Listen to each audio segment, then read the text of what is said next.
shit. Here we go, boys. Uh-oh, are you excited? Of course. Always. Oh, and you're a Brit bonger. Wait, what is this reference to destroying me on American Dentistry? Do you not remember? Yeah, it's been a while. I've been a chatter for a while. We had a conversation previously. I was talking about Americans getting their wisdom teeth out and saying how it was. I don't like to use it, but retarded. The fact that what percentage of Americans get their wisdom teeth out before they ever become a problem, and the fact that only something like 5% of wisdom teeth ever cause trouble. And it was just a way for the American Dentistry Association to make more money out of you hard-earning Americans. Oh, well, damn, dude.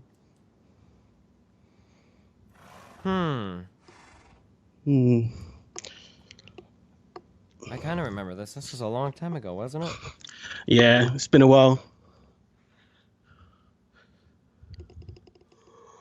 And then we had a discussion about what was it? How population had got older over time, and you said it was only because people had stopped dying younger, and I said that was insane that you thought that. Oh, And no, then that's you, absolutely banned true. me. Oh, I It's probably absolutely banned you. not. No, that's absolutely true. There's It's literally not. a Wikipedia article dedicated to people like you. Go and read it. It's called Life Expectancy versus Lifespan. Yeah, and Right. then if you carry on reading, it'll actually say that although it contributes to, it's not the primary reason for it. The primary reason for it is advances in medicine and Sure, but like our lifespans have increased, but not anywhere near as dramatically as our life expectancies, right? oh no, I completely agree. Yeah, people never died of old age when they were like 35 or 40, right? People No. like Aristotle and shit that live into their 70s. Maybe we disagreed, or maybe we miscommunicated, but there are people that will make... Did I ban you? Were we listening to a Sam Harris argument when we did this? Yeah, yes, Yeah, we did. I remember, yeah, yes, I do because remember. people like, yeah, he did it. He made the mistake. Some people will phrase it and they make it sound like, maybe, maybe in 50 years it'll be normal to be running marathons when you're 150, right? And the argument that he was making is when people back in the day, like, well, people died, the life expectancy was 35 years old. Like when you hit 35, you just, started to get sick and die. But that's not at all what happened. It was factoring in infant mortality and all sorts of other types of diseases and sick. Okay. Oh, okay, cool. Yeah, probably a bit of Chris Squires. Okay, so See- what okay, so You wanted to educate me. yeah, what? So you were tweeting because you took issue with my heavy criticisms of anecdotal reporting? What? It's not anecdotal reporting I had a problem with. The fact that one statement you made and then carried on to reinforce about it meaning nothing, reporting on the ground, whereas it means, 50% of everything. It's one side to everything that proves any statistical data is reporting on the ground. Okay, what do you mean by reporting on the ground? So Lauren went to the Calais jungles. She interviewed about 100 people, probably not random, let's be honest. She probably handpicked who she wanted to pick. But she said she spoke to one Syrian out of 100 people. What max capacity, it was about 7,000 people in Calais jungle. And you were saying how it doesn't matter that she interviewed 100 people because it wasn't a subset of, not a representative subset of the people there. Mm-hmm. Whereas I would completely disagree. 100 people out of 7,000 might not be a fair representation, but it's a big enough number to get a pretty good representation of the people there, plus all the supposed anecdotal evidence from other people that were there. It all adds up. They're not interviewing the same 100 people over and over again. Okay, when somebody says cross-sectional study, does that mean anything to you? Yeah. It means it's a fair representation of the people. So if there's 1,000 people and 1,000 people, you could ask 100 other people, and those 100 people would represent what those 1,000 people's views were, or blah, blah, blah. Okay, exactly. So let's say that we set up a little play world, okay? And let's say that we have a population of 100,000 people, okay, in this little play world, okay? So let's say that of those 100,000 people, let's say 33% are Asian, 33% are black, and 33% are white, okay? If I were to go on the ground, and I were to do on-the-ground reporting of 100 people, and all of those people were Asian, or if 95 were Asian, 2 were black, and 2 were white, this wouldn't be very good reporting. In fact, it would actually be worthless, right? Unless you hardcore... With those numbers, yeah. Yeah. Well, so then what do we disagree with? Well, with those numbers, at a Okay, peak wait. of a But 7,000. you just admitted that Lauren probably wasn't doing a lot of like hardcore data analysis to make sure that she was getting an accurate cross section of the people. You're absolutely right. But how many studies do you quote, or do other people quote, that have got exactly the same criteria that Lauren does? I don't usually quote anything like that. No, that where they go like, well, this guy interviewed like 25 people. Look at how right he is. I don't think I've ever. I try not to ever quote anything like that. No, of course not.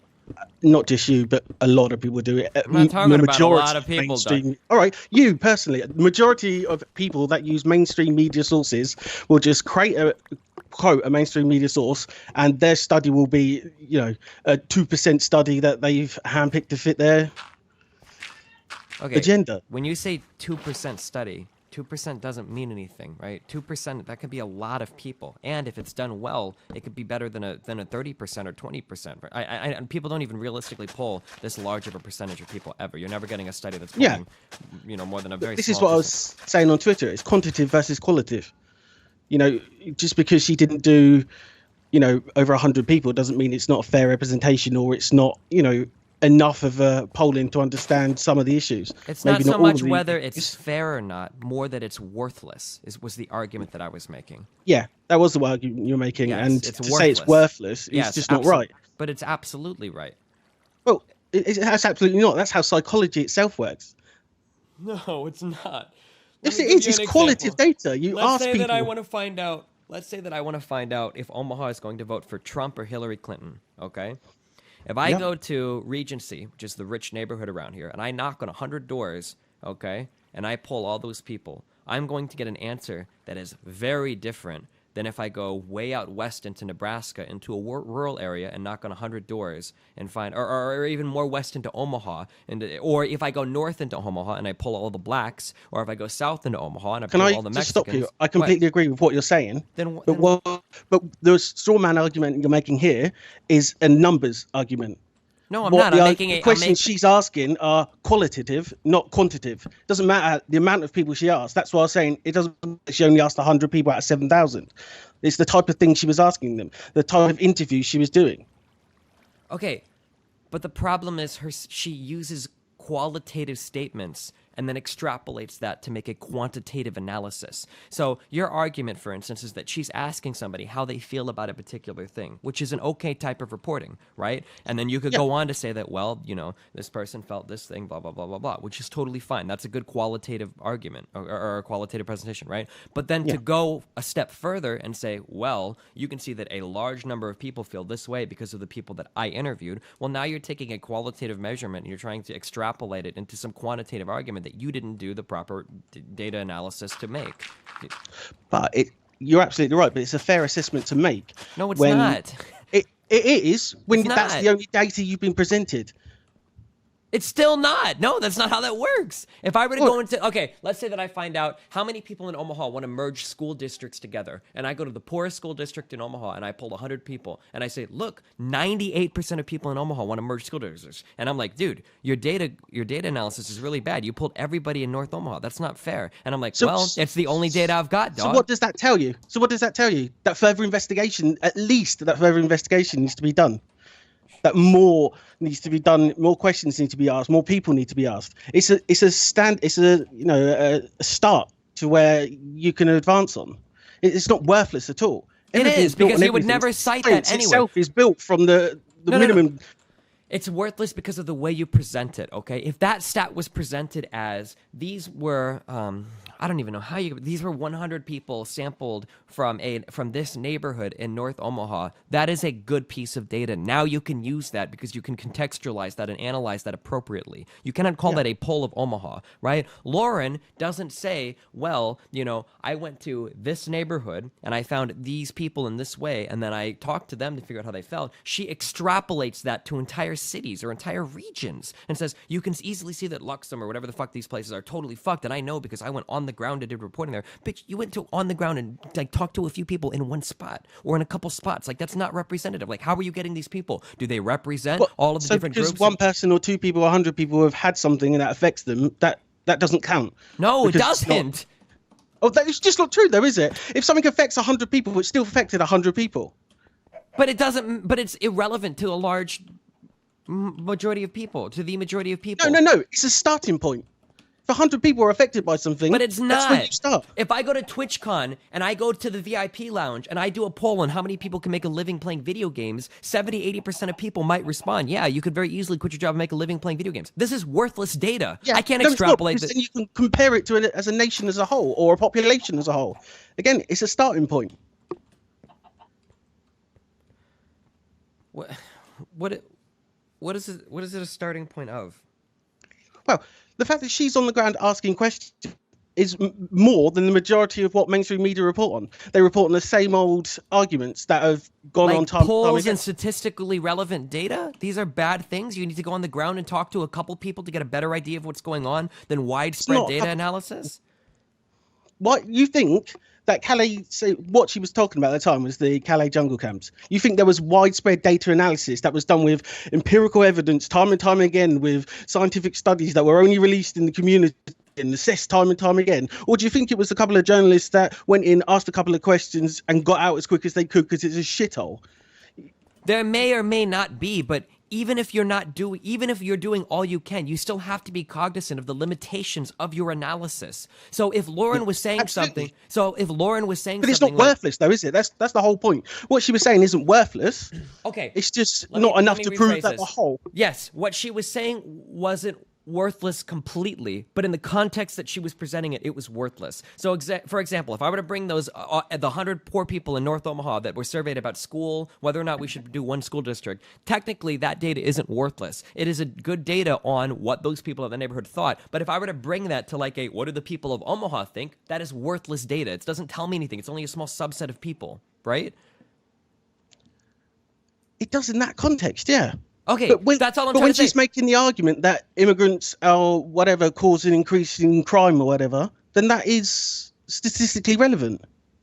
But no, but it's not. Weren't there previously and they are there now. Then because I can go and I can find any neighborhood that has a lot of immigrants. I could probably find neighborhoods that have almost no crime. I could probably find neighborhoods that have a fuck ton of crime. I could probably find neighborhoods that are like ultra progressive on women's rights. I could probably find neighborhoods that think that all women should be locked in the fucking basement unless their husbands let them out. Right? You can pick and choose. Yeah, and you're more statistically likely to find those extremes in certain communities and certain cultural areas.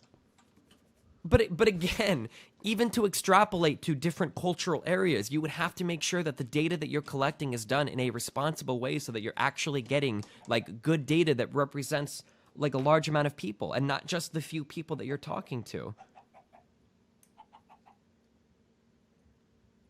But I said I agree with that.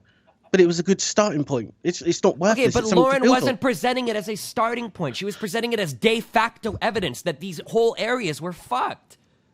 If somebody, listen, I'm a reasonable person. I think you think I'm a reasonable person. Yeah, I agree. Yeah. So if somebody would have come up to me and say, I went to the African whatever fucking bullshit and I went to this tribal bullshit or this ghetto in fucking Europe and I surveyed, like 50 people and I found this information and, the people in this neighborhood thought some, pretty crazy fucked up shit, then what could I possibly say to that? Then I would be like, okay, yeah, wow, those people thought some pretty fucked up shit, okay? I could never say that that's worthless or that's bad. But when somebody says, I went to this region and I went on the ground and I talked to 50 different people, as you can tell, all immigration in this country is fucked. Then of course I'm going to say, the fuck are you talking about? Your data is worthless. It does not, it doesn't make that assertion. It doesn't support She wasn't making it from that one point. That's what I'm saying. She was, though. That was one of her points she was making. So she uses the Calais, she uses the different cities in Germany, she uses the Luton example in England, she uses loads of different arguments. If you look on Twitter, the French video that she retweeted but the problem is that yesterday. I've got in my inbox right now, I've got 7 different emails from people that live in these regions that are all saying oh, she's lying, I live here, this region is perfect. And I'm a guy who's it's true. Okay, I live in the UK, and I've absolutely seen over the past 15 years a cultural change in immigration in this country. That's awesome, dude. I'm glad you have, but I've gotten emails from people that have lived in areas of Germany and the United Kingdom that insist that this kind of shit is fucking retarded, that these changes don't happen. So who Yeah. do I believe? Well, because if you keep asking those people, I bet you a pound to a pinch of shit that they don't live in the areas that they're affected. Okay, and they would say that if I were, and those same people that email me say, why, go to my YouTube comment section. Why do these people comment on areas they never lived? I've lived here my whole life. You can find tons of people that say shit like this. Like, it was a bad that will say things to you like, oh, this guy has probably never lived. This guy probably lives in some white area and only visits this area like once every like decade and thinks he has any idea what's going on, right? So how do we rectify this? How do we bring together all of your points of view and get an accurate picture of what's going on? This is where good statistics Collection of and lots data, of different data entries. Yeah. Yeah, lots of So data they all analysis. build up, right? No, So no. They don't. No. Okay. Not So all just of the, one study of everything would be No, best. I'm yeah? saying that you don't go and grab a bunch of crazy, biased, anecdotal things and try to put them together into some hodgepodge of bullshit to get an idea of everything's what's going on. biased. Everything. No, I'm saying that you have to start from the start. You have to get an accurate collection of data using similar, like, for instance, let's say that I'm trying to find out the radicalization of a religious group of people in some country, whether it's Muslims or Christians or whatever, right? First of all, you can't take different studies because the questions have to be worded exactly the same, okay? Because if they're worded even a little bit, right? The way that the data is presented has to be exactly the same, whether it's multiple choice, whether it's fucking essay or whatever, however you're collecting the data, right? The way that you collect the data has to be done in similar measures, right? You have to control for all of these variables. When you're doing anything involving sociology or widespread studies of people, you cannot just say like, well, this guy surveyed 100 Muslims and 90 were extreme. This guy surveyed, 1,000 and only 24% were extreme. No, you have to be on the same page with everything to make sure that these studies are giving you good data that you can use to actually understand what's going on. You can't just take a bunch of different anecdotes and assume that they all use the same scientific rigor to come to their answers and conclusions and then throw them together and think that you're getting an accurate picture of things. That's what I'm trying to say. No, I completely do understand that. But when you have so many studies giving the same sort of answers, whether they're the same answers or not, you're telling me that that's not a data point to start from. You don't think that these people have a valid argument.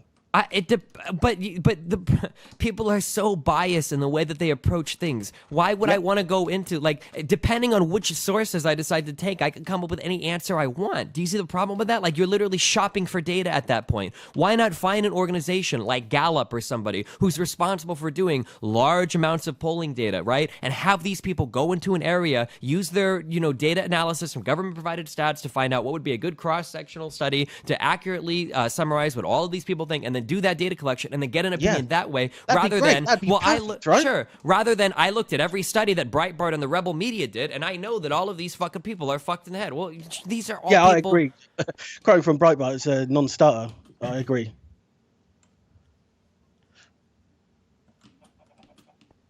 I see. It's like we're arguing the same point apart from like specifics. I agree that a perfect study would be the best way to do it. However, when you don't get that because there's such a bias in everything, because everyone's got a view, everyone sponsors a view, everyone wants a specific outcome, what you've got to do is, extrapolate from the numbers you have got. And that's what she does. It's almost better to use no data, because when you start extrapolating from bad data, people don't know if that data is bad and they will run with those results. For instance, let's say that there is a city and I don't know what the crime rate is between black people and white people, okay? I have no idea. Let's say that I go to a neighborhood and I don't know anything about it, and I start knocking, and I knock on 5 doors, and I find out that of those 5 doors, 4 of them are homes to black people, and I find out that 4 of them are 4 different families all have had one arrest in the immediate family, right? Now, I don't know if it's a bad or good neighborhood. I don't know anything about it, and we don't have any other data collection. Is it responsible for me to say, based on the only polling available, 80% of black families have crime in them? Is that responsible? Is that a good thing? It's responsible to say that this is what the outcome was. Obviously, something needs more investigations.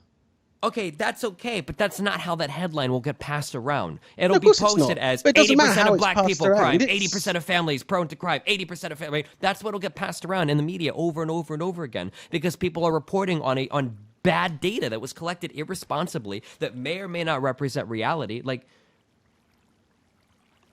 No, but I completely agree with what you're saying. But apart from the fact that you're saying no data is better than some data, I don't see how No, that's no, possible in it's not any that way. because bad data leads you to bad conclusions and is worthless. It doesn't get you anywhere. It's not that any data is better than no data. That's like saying that's like if you were starving to death and you would say that anything you put in my mouth is better than nothing. So you eat rocks. It doesn't make sense. Rocks don't help you, right? And they can hurt you, right? I don't know how big of a rock I you don't can think you eat. think, but you wouldn't know until you've tried. Okay, I haven't tried personally before, but based on my very limited understanding of biology, I'm pretty sure that we would have a hard time digesting rocks. Okay. No. What I'm saying is you wouldn't know that until some sort of analysis has been done. So whether someone's tried it or analysed the rocks, whatever, Okay, but as the an problem example, is it when you works put both ways. data out there, typically what you're doing is you're putting the data out there for people to draw conclusions from. If you want people to do more studying, then you go to an organization like Gallup or somebody that's responsible for polling or data analysis, and you would say, "Hey, here are my preliminary findings. Can you go and do something?" You would No, never report these findings to the that's not how that media. works at all. When someone does a scientific study, they don't just go to one organisation to No, study no, it. They but we're not release talking about to scientific everyone. studies. We're not talking about scientific studies. We're talking about bullshit. We're talking You don't about think bad on the data. ground asking people questions, recording data to say on scientific study? No, it's incredibly limited in scope, and it doesn't give you a good representation of the entire area. Dude, I'm not even arguing like opinion with you. This is just statistic fact. Ask anybody. Go find somebody that's gone to school to do stats or psych or sociology or anything. They will tell you exactly what I'm telling you. I promise you that anybody with any level of education in this field, I'm not giving you my opinion. I'm telling you that data collection is something that has to be very, very, very carefully done in order to make sure you're getting an accurate assessment. People in the United States who make their living collecting data, who try their hardest to collect data correctly, still got it wrong in the presidential election. And they still had it fucked up for Hillary Clinton being right. And these are people whose job it is to collect data, right? That's how difficult. That's how difficult it is to collect data correctly. It's very, very hard to do. So when you tell me, well, it's one little, That's right. So should no one have reported anything then? Because it wasn't done accurately enough. No one should have said anything. No, Everyone they should did have it, kept quiet. but they did it. They did it to the best of their models, and the models will be adjusted accordingly. Maybe Democrats won't be sampled as much. They'll adjust it accordingly because this is how science works. If you make a mistake, you move on. Point, right? Okay, but what I'm telling you is that people whose jobs it is to collect and whose livelihoods thrive on getting accurate answers aren't even able to do it all the time perfectly. I'm not going to listen to some college dropout who go to a jungle and survey 15 people and then think that that opinion means anything. Like, But that's a completely different point to what we're arguing. what is? Doesn't mean it's meaningless, does it? But What she it was kind of asking. does. It does. So it's not so worth it's anything only to me. meaningless if it's someone who dropped out of college. I don't understand your point. No, it's meaningless when somebody isn't applying a rigorous standard to the type of people that they are surveying, that isn't doing a rigorous type of data collection. Whatever data collection they do is going to be worthless, and extrapolations made from it are going to be not only possibly incorrect, but potentially damaging and definitely irresponsible. Might be irresponsible. It doesn't mean it's worthless. It's a basis. It's a basis for something. Then anything is a basis then. If you agree with that, then I could literally make up a stat and it can be a basis. Do you agree with that? No. Why? It's a basis. You can't just It's a make start. something up. Why not? That's why. She's actually asked people. Who People that have cares? gone But through but you could what's get any happened to opinion. them. But you can get any opinion out of any group of people ever. I could find Nazi Jewish sympathizers if I were to ask the right people in the fucking 40s. I'm sure you could find some Nazis that were uncomfortable with killing Jewish people. But that doesn't mean that everybody that I could extrapolate would be like, well, this is a good basis. The majority of Nazis must disagree because 4 out of 5 of these Nazis that I surveyed were these are worthless, statistically worthless points of data. Like, I guess it's nice for a YouTube video, but that's it. I don't know what to say. We'd have to agree to disagree, because you're saying going out and asking someone else. I might not be. Here's my goal for you. I might not finish my degree, but I am a first year, 9 months into my degree on economics, philosophy, and psychology, and it's certainly the qualitative versus quantitative data is appreciated. Are you in school right now, or are you working? Yeah, you're in school right both. now. You do both. What are you going to school for? Yeah. I just said economics, philosophy, and psychology. Okay. Find a grad student who you do economics and psych? Yeah. Look at my Twitter profile.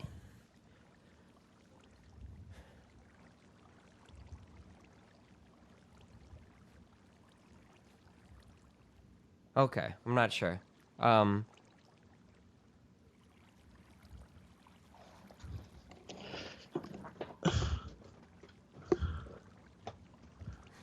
I don't know, dude. I'm, I, I don't understand. Are you first year, second year? First year, yeah. First Like I year? said, I'm only 9 months in. I've only done 5 essays.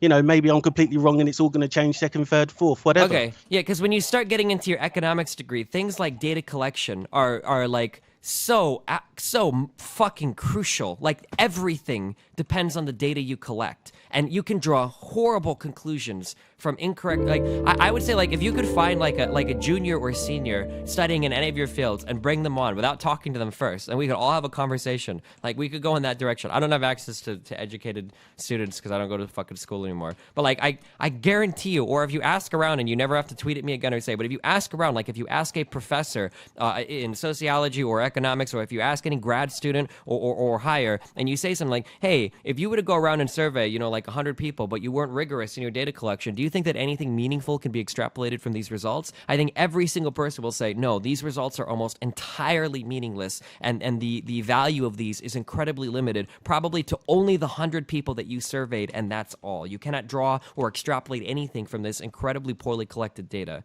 right? Like, No, because the type of questions, how they're asked and whatnot, still an information set. It's but still these are data that can be extrapolated on. Are you familiar Maybe with... not the way that Lauren's pushing it, but it's still data that can be extrapolated. I don't understand why that's at this point that's worthless. Okay, you're doing psych. Do you know what a case study is for psychology? Yeah, of course. Sure. So a case study, oh, dude, I'm talking a little bit out of my comfort zone, but I'm pretty sure that case studies were things where you would study an individual and you would take information that you would know, and then you would kind of, and you would write a lot of qualitative data down about an individual, and you would try to figure things out based on an individual, but you would have to be really careful extrapolating anything from a case study to general society. I can give you one example of this. Basically. In psychology, are you familiar with the term dissociative personality disorder? Yeah. Okay, dissociative personality disorder, that entire disorder was based on a single case study of a woman who later came out and said that she made everything up. And I don't even think it's in the DSM anymore. In the DSM-5, I don't think that psychologists even believe it's a real thing anymore. For multiple personalities, right? Dissociative personality disorder. I don't think it's even believed anymore. And all of that information was based on just a single case study, right? Well, multiple personality syndrome is definitely in DSM. Is it? Yeah. We'd have to Google it, obviously. It was called like split personality, things like that. That was all closed off, but it's multiple personality dissociative. Well, dissociative was multiple personality. I could be wrong. I don't know if some of the psych meme background is here, but I thought that they tossed almost everything. I thought that they tossed almost everything because the lead case study case, the girl, they made a movie about her called like Sybil or some shit, who had like 20 or 30 personality. She like ended up coming out that she'd made like everything up, so they had to rethink a lot of what they understood about this. But I think maybe it's the wording you're using then. Maybe I'm being too critical. It's again because you've used the word almost. You know, they've almost thrown out everything, and you know it's almost worthless. Maybe you know that's just hyperbole.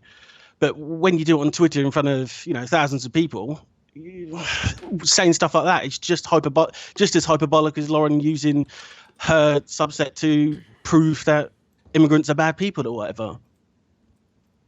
Okay, I think my statement is more scientifically responsible than her statements are. I think that my statement of you shouldn't draw any conclusions whatsoever from this data, you cannot extrapolate any kind of idea from this data, and this data should be taken like at face value, literally. Like this is 50 people surveyed in this region. All data should. No. This is, well, sure, but this is 50 people surveyed in this region. This is what these 50 people think. And it might be indicative of maybe this hyper-specific area they came from, what the thought is there. What? But yeah, but you cannot extrapolate that even to an entire neighborhood, or even to an entire, definitely not to an entire city. Like,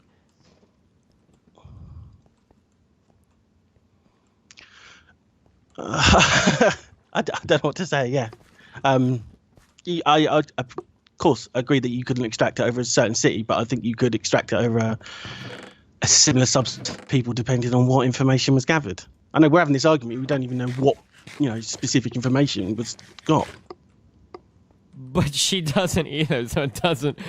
The burden isn't on me. If somebody says I surveyed 100 people and this is what I got, this is good data, and I'm like, dude, what do you mean? What surveyed 100 people? You're like, well, you don't even know where it came from. It could be right. That's not how that works. What? No, you haven't seen the date she's recovered either. You just Yeah, said but no, she it's didn't not real. say. She never claimed that she used any sort of scientific rigor in pulling. And I think she admitted as much. I think. So yeah, I'm not going to assume that she went through any sort of rigor in collecting her data if she didn't present it that way. Of course not.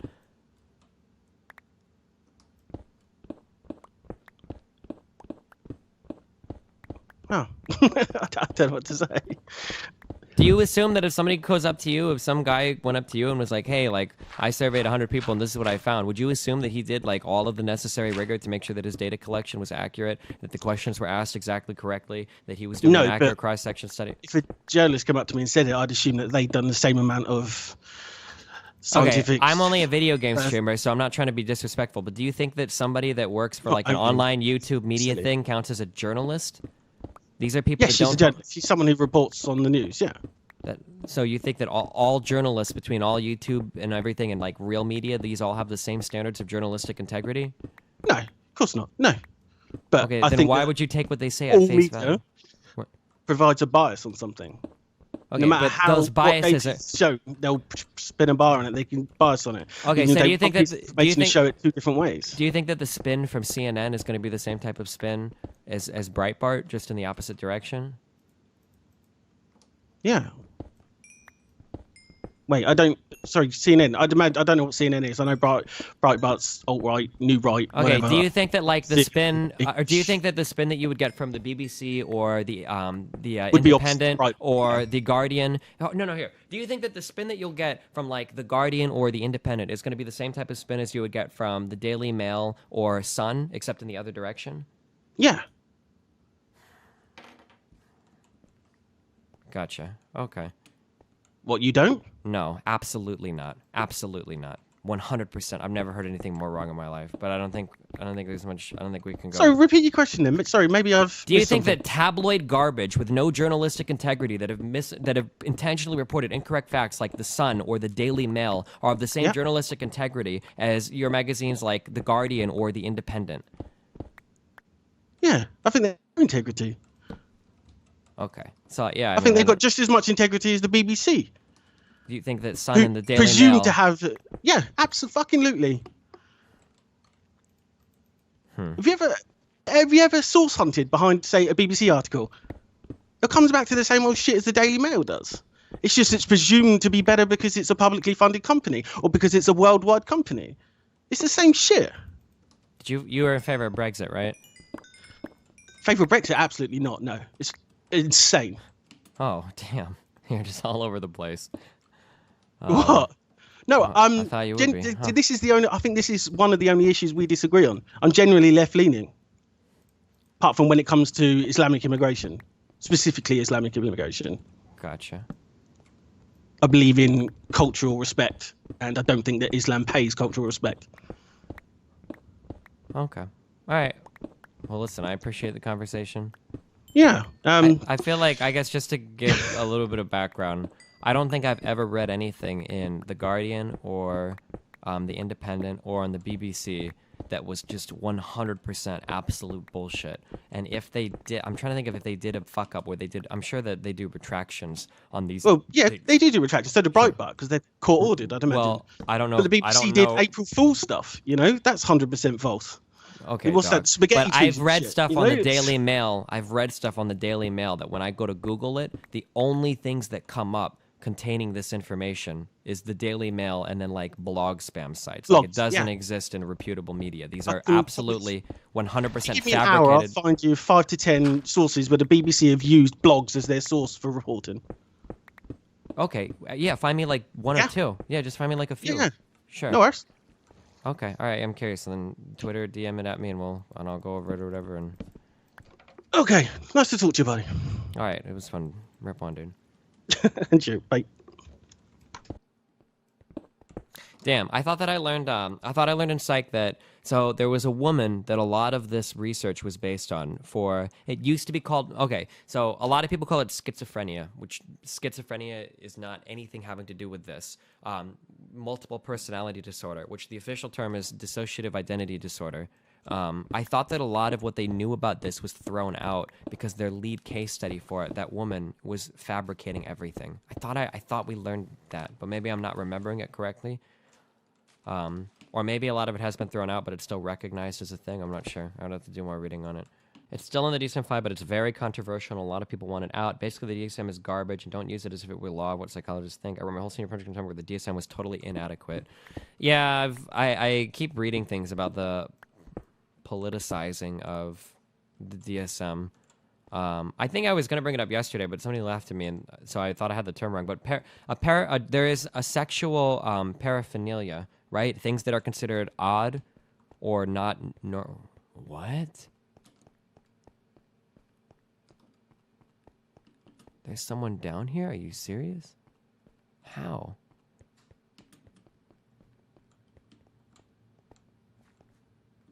How the fuck did this guy find my shit? Oh, it's Aaron. Oh, God.